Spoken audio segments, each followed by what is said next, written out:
Welcome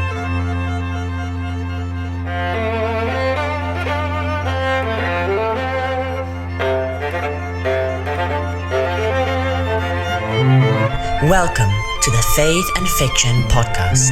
Your hosts, Naomi Malyk and Noah Gomez, will take you on a turbulent voyage of topic and discussion. Of heroes and villains, famous novels and inspiring poetry, kingdoms and chivalry, wizards and magic, books of wisdom and books of fable, and much, much more. But most importantly, immerse yourself in the inevitable Christian conversations. So join Naomi and Noah in the art of reading and writing, and unlock the doors of the literary realm.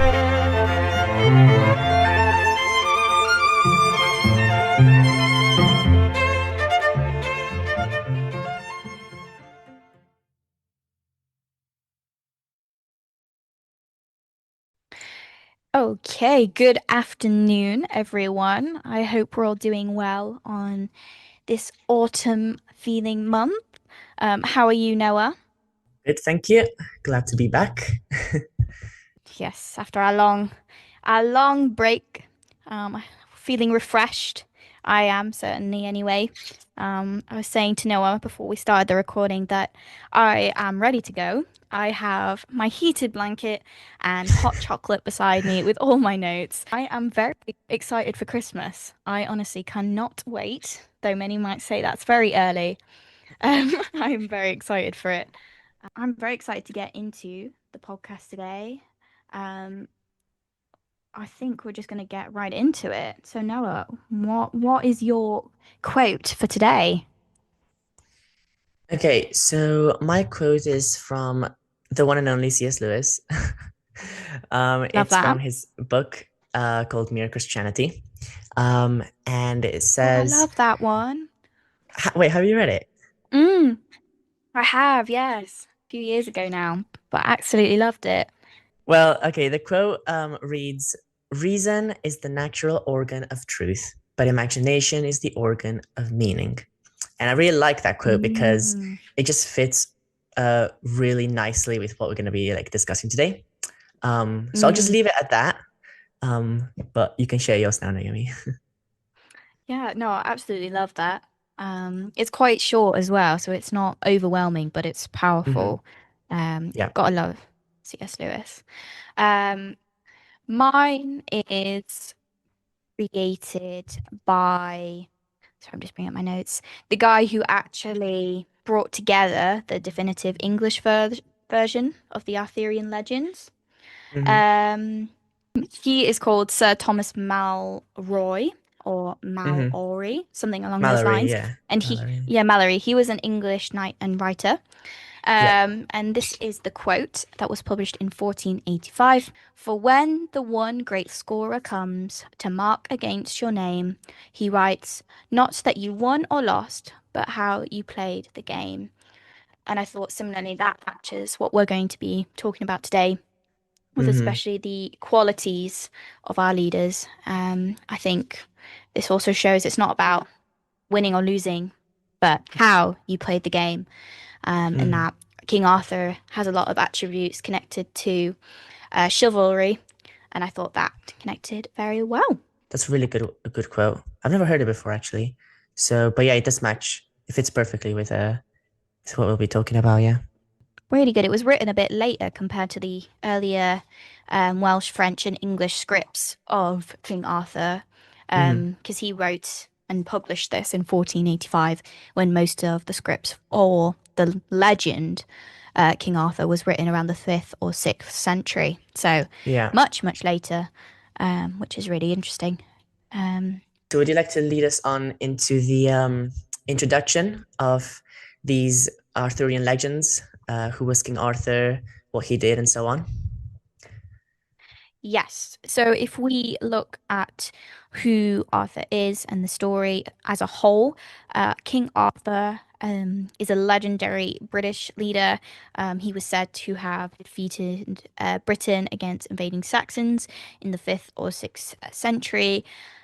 There's many a debate around whether he was actually real, but his story and the core elements of his life have been written throughout many a medieval literature, and the legend has grown and changed. Earlier on, especially talking again about medieval literature, there was a lot of it in Welsh and French romances. So, looking past that to the core elements of the story, the sword in the stone marks the rightful king.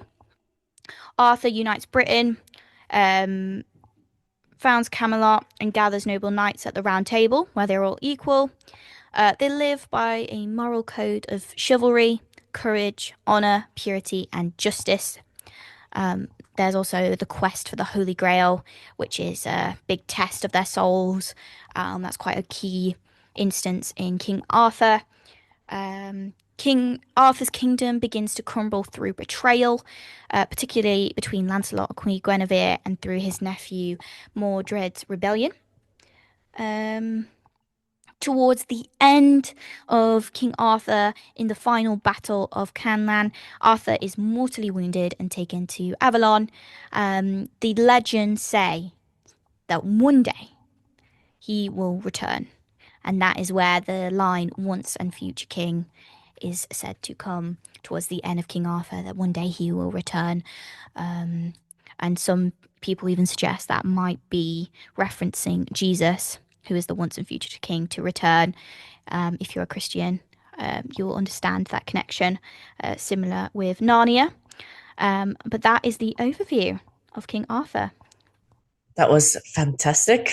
That really covered a Thank lot you. of King Arthur's life, and I hope that was a good introduction to anyone who's not familiarized with that story.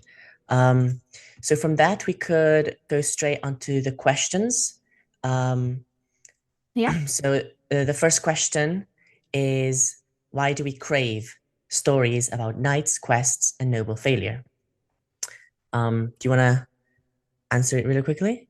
Yeah, I can do. I won't take up forever because I know I've talking quite there for a little bit. But yeah, I've got a fancy word here. So it says I would put these tales tap into something or archetypal, the idea that life is a moral quest.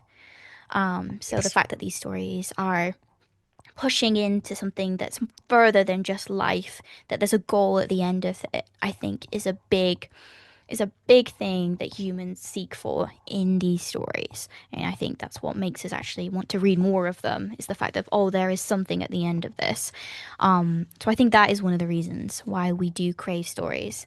Connecting that, I think noble failure also really matters, because we rarely see ourselves as perfect victors. We often see ourselves in those who try to do right and fall short, because we all mess up. we all do things that we regret ultimately. And I think knights definitely resemble that. Especially noble failure resembles that. No, I think that's the rest of my notes, actually. I've not got too much on that question if you want to take over from that, but that's what I thought. Yeah, that was really good. I'm just looking here at my notes, and you've covered most of them. Oh, so that was but that was really good. Sorry No, that's fine. I would just maybe I would add maybe that they reignite the imagination. I believe that like people, or maybe me personally as well, were drawn to them because they point to these eternal truths. They're echoing the gospel. And something really interesting that I found during my research is that C.S. Lewis, in his book The Weight of Glory, he writes that myths and these heroic stories, they were good dreams sent by God to pre-Christian cultures, and that God was expressing himself through the minds of poets using such images as he found there. While Christianity was the myth become fact. So I found that really powerful, because it means that even before the gospel was proclaimed there, the human imagination was already reaching for it, longing for that redeemer. So I really liked that. And it really shows how, these stories of knights and quests, they they're stirring our hearts toward the transcendent. The realm of wonder and imagination is so precious, where the impossible becomes possible, and yeah, where our hearts are open to that idea that there's a greater reality beyond. So yeah, something else maybe that I would say is that our hearts are drawn by beauty first before they understand truth. Saint Augustine, in his book Confessions, actually speaks about this a little bit, about the restlessness of the human heart, by saying, "Our hearts are restless until they rest in you," which that is just such a lovely quote. That's lovely. But yeah, when we encounter a knight sacrificing everything for an unseen cause, it really does stir that ache for the eternal. We don't need to be told it's Christian. Our hearts recognize it before our minds do. So yeah, another thing would be that these stories let us try on virtue. Lewis said in an Experiment in Criticism, "In reading great literature, I become 1,000 men, and yet remain myself. I see with 1,000 eyes." Yeah, and yeah, when we're reading or watching a story, right, we're participating in that like moral rehearsal. What would it feel like to risk everything for a friend? Would I have the courage to forgive an enemy, and so on? So virtue makes sense within a story. So yeah, I would maybe, just to kind of wrap it up, the Christian is always on a quest, a pilgrimage to the celestial city, like, in the Pilgrim Progress. Yeah. And along the way, we need companions, we need stories, symbols and songs that form our hearts and teach us to see the world as enchanted by God, ultimately. So yeah. So yeah. Just adding on to that, and well done, by the way, that's really good.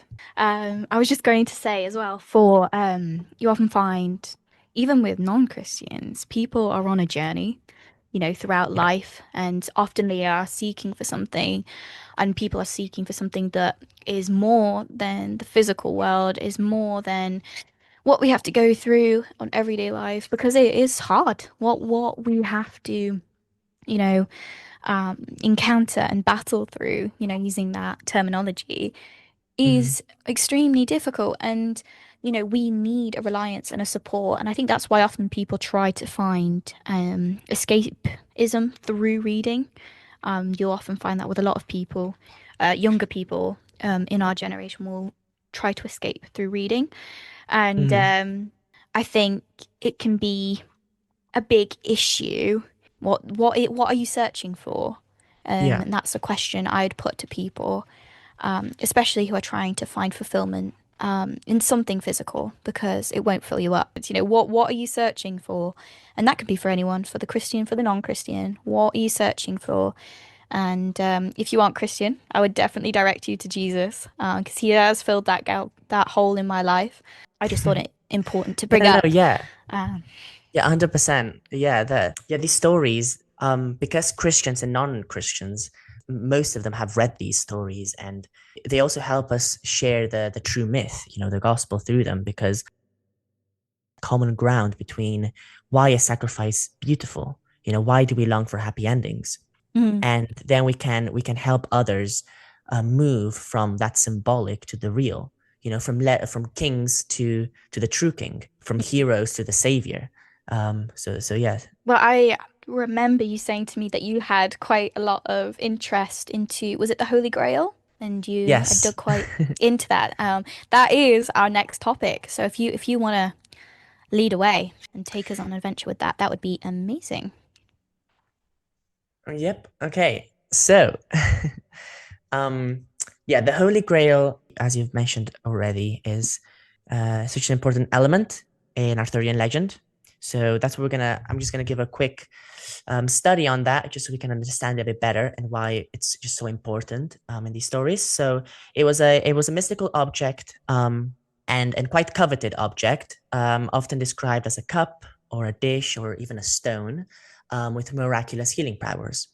Many traditions link it to the cup used at the Last Supper, or the vessel that caught Christ's blood at the crucifixion. Some also say that Joseph of Arimathea brought it to Britain, which is the same guy who gave Jesus his tomb.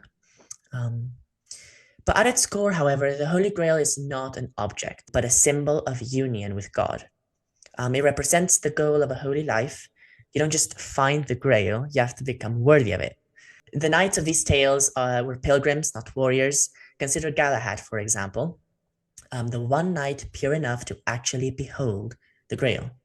He is described as the perfect knight, in quotation marks, a perfect personification of Psalm 24. He who has clean hands and a pure heart.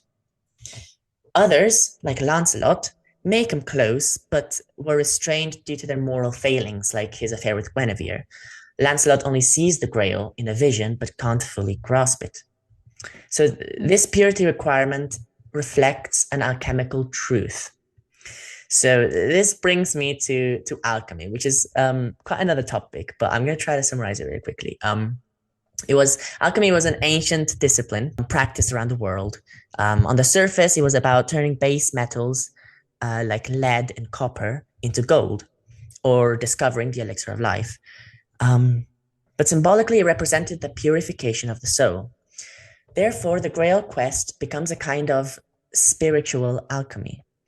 Gold, the purest of metals, symbolizes perfection. Galahad is called the Golden Soul. Lancelot, though valiant, is silver, good but yet not divine. So this pattern shows up in story after story, from medieval legends to modern novels. Think of Edmund from the Chronicles of Narnia. He begins in betrayal, which is lead, repents through Aslan's sacrifice, that's the purification phase, and then becomes a wise, noble king, that's gold. Scripture uses that same imagery. God says in Zechariah 13:9, "This third I will put into the fire, I will refine them like silver and test them like gold."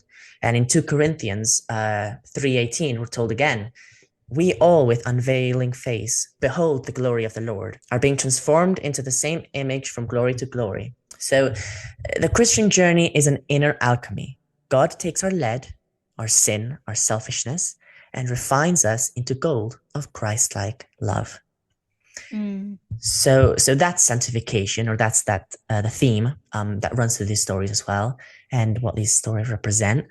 So when we're speaking of the Holy Grail, we're speaking of the soul's thirst for God, a thirst only quenched in divine presence. And in that, therefore, we're all Grail seekers. We'll leave it at that. So that is everything I've got. No, thank you. That was amazing. I love how you did it to Narnia as well with Edmund, because I didn't think of it like that before. But that is an excellent connection. I think one of the only things I had in terms of the Grail, similar, it wasn't about possession. It was about the pursuit for it. And that's why it was so powerful. It was about longing for something divine that we can't quite grasp. I thought that summarized it quite well. Especially that word divine. Yeah. Something we can't quite grasp. Not by our own strength. Anyway, not by our own strength. So the next question is, how does Arthurian legend reflect a yearning for Christ-like kingship? Christ-like kingship in Arthur, I would say, is servant leadership, humble, sacrificial, righteous, yet compassionate. Now, Arthur was not perfect. I actually have a little list of strengths and failures. I'm sorry, Arthur, for pointing these out, but I thought we should bring them up. These aren't in specifics. If you do ever read the Tales of King Arthur, I will note it's a lot more graphic and questionable, let's just put it as that, than you might think. There's a lot of human error and sin and things I did not expect to happen. But so I put a warning label on it. But these summarize it. Anyway, so Arthur's strengths was that he united a divided tribes through vision and fairness. He led by moral authority, not just strength, as the king. And this was a big one for Arthur, and you see this throughout all the stories, is that he was a symbol of hope, order, and justice. I'd say his main failures as a king shows that even a noble leadership can't save a nation from human sin. Even though he was an ordinary leader, his mistakes as a human from human sin was too corrupt. And as we were talking about the purity in the Holy Grail as well, it just wasn't enough. Moving that back to the question, his failures highlight our need for a king who doesn't fail, who doesn't fall, one who does not make mistakes, and who is both just and merciful. Almost, a perfect king. Another line here that quotes, Arthur shows us we long for, but also why we can't reach it without God. The fact that Arthur's failures highlight our need for a king that doesn't fall also shows that we need someone who is perfect. And the only person who is perfect from a Christian perspective is Jesus. Amen. And the fact that Jesus, amen. Yeah, the fact that Jesus came down for us, led a perfect life, died, and was a servant. He was a servant on this earth for us and served and, sets an example for us to serve each other. But he was just and merciful and perfect. And I definitely think that is highlighted in Arthur's life. That was great. I think, yeah, you answered that question really well. And also it ties a little bit on to our next discussion. So this next discussion is about the Chivalric Code. I'm just quickly going to cover a bit what it was in these stories and how it relates to us, that kind of thing. So yeah, what does it mean to live as a knight of God? Because that is primarily what the Chivalric Code is. So by the 12th century, the Code of Chivalry became a standard. A knight had to be loyal to God and King, defender of the weak, brave in battle, humble in conduct, generous in heart, faithful in prayer. Those are 6 points. If you think about it, or if you hear them, they're the fruits of the Spirit in Galatians 5, and the Beatitudes of Jesus in Matthew 5. And if you look at Paul's metaphor of the original chivalric manual, the armor of God, the belt of truth and breastplate of righteousness and so on. This is the spiritual knight's armor. It's not metal, it's virtue. And yeah, every Christian is called to be a knight of Christ, engaged in spiritual warfare, fighting not flesh and blood, but principalities. So why should we care today? Because chivalry is not dead. It's just being forgotten. Every Christian is a knight in spiritual warfare, as I've already mentioned. We're still called to defend the weak, to live with honor, to fight temptation, to live for something greater. And just like the medieval knight, we too fall short. But the goal is not perfection, it's to strive, to repent and receive grace. Therefore, the code lives on. And perhaps the real question is this: are you willing to live by it? I love that. So do you have maybe relating to that, do you have a question on this, on leadership? I do. I've got, it's kind of two questions in one. I'm hoping we can kind of go back and forth on this. And the first is, what makes a leader good in fiction and in real life? And secondly, why do flawed leaders move us more than perfect ones? Okay, from the top of my head, I think these flawed leaders, especially, I'm going to pick Solomon, David's son. He was a king of Israel as well. But it's actually a really good example to answer this question, because we can see that although he was the wisest man on earth, he still failed, and it shows us that his father was King David. He was like probably one of the greatest kings. It's Arthur's rival, and even then, having his father's wisdom and his father's guidance and all of that, Solomon still failed, and yes, he turned to God for, he said, God, give me your wisdom. He did ultimately fall to a temptation.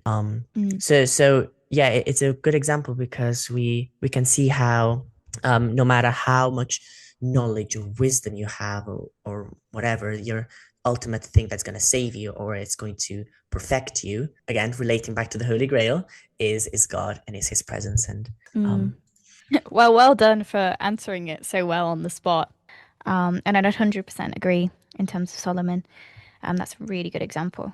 I think I was just going to, since we're on the topic of flawed leaders, I'm sure we can go to what makes a good leader in a second. But mm, well, in our own worlds, when we try to do the right thing, it doesn't always go the way we want. Or if we do the right thing, sometimes we get treated badly by the people we're trying to do the good thing by, or we get hurt in the process. And it's like, oh, I was doing the right thing. I was doing the right thing.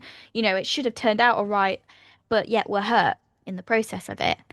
And I think when we see that in flawed leaders, especially, it's a relatable aspect because I'm sure there's been many instances in your life where you've done the right thing and yet, but it's hurt. And I think that is a very relatable aspect of flawed yeah. leaders. I was just wondering quickly as well, just before we move on, what makes a good leader in your opinion when you look at books, maybe your own books, or in real life, people you know? So yeah, that's a good question. I mean, because I'm on a new project and I'm trying to really add a lot of symbolism and Christ-like figures and kingship in this in my book. Mm, I'm kind of uh, one way I do it is I try to make them like Jesus, but then I add them, give them flaws. So it's like, yes, they're striving towards becoming good kings, like David and Solomon and all that, but they have that flaw in them. And mm, so answering that question, what makes a leader good? Um, I guess it's the virtues they represent, the way they act, how they they lead their people and the kingdom. And an example in from my book, I've got a king who I won't give the name, but he's a king in his kingdom, and he's considered the mightiest of the land. And the reason he is, I think it symbolizes quite a lot Solomon, because he's really wise and everyone comes to him for advice. All the other leaders from smaller clans come to him whenever there's going to be a battle or, what should we do or whatever. And in this sense, wisdom is really important in a leader. Yeah, but I would like to hear more about also how you portray good leaders in your writings. yeah. Well, no, thank you for sharing a bit of your book. I need to hear more about it as we've had a little break, but I've heard little bits, and it honestly sounds so exciting. Um, and I'm excited to see where it goes. In terms of my own writing, I have, I wouldn't say chain of authority, but in my main, I would say institute, there are people at the top, and I wouldn't say call them kings, but more I'd call them lords and ladies. But there is a pair of them who, even though they are all the same, they are put into a position of more authority compared to the others. And it is not out of who has the most power, more experience, or wisdom, but out of the fact that they're serving the most. For instance, some of the leaders, there is a mixture between teaching. I don't want to spoil too much, but I'm gonna give this out. Teaching in a classroom and I don't know, training someone how to use a sword. Those are two very different things. And in life, there are some people who will never want to touch a sword. Fighting is not their thing. They would rather fight with a pen. And some of these Mm, lords, they are excellent at teaching wisdom, and maybe their husband or wife is good on a horse, technical, and they have different positions for different things and where, their strengths is at. Whereas this top couple both serve in teaching and in on the field.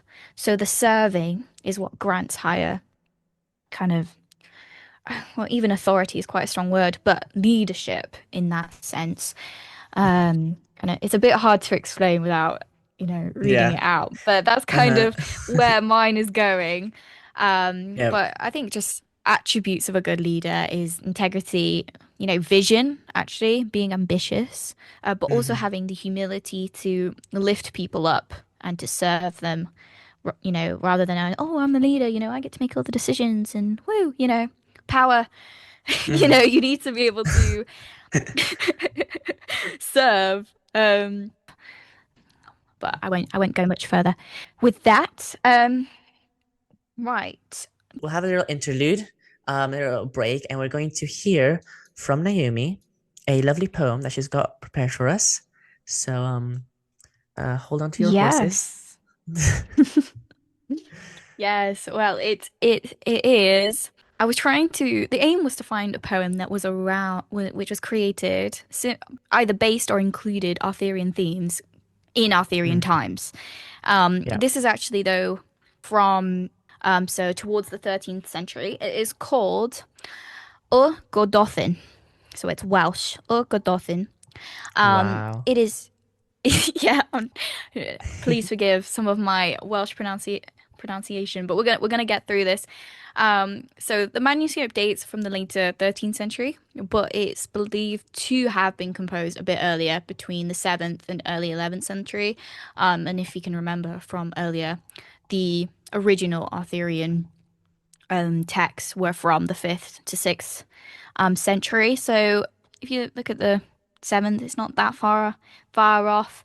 The poem, it has a mix of Middle Welsh and Old Welsh orthography. It is it would rank among some of the oldest surviving Welsh poetic works. So this is one of them, which I think is really cool. So even if it dated later on, it would still be one of the oldest Welsh That poems, is which so cool. I think I know, right? It is really cool. Mhm. It is also incredibly long.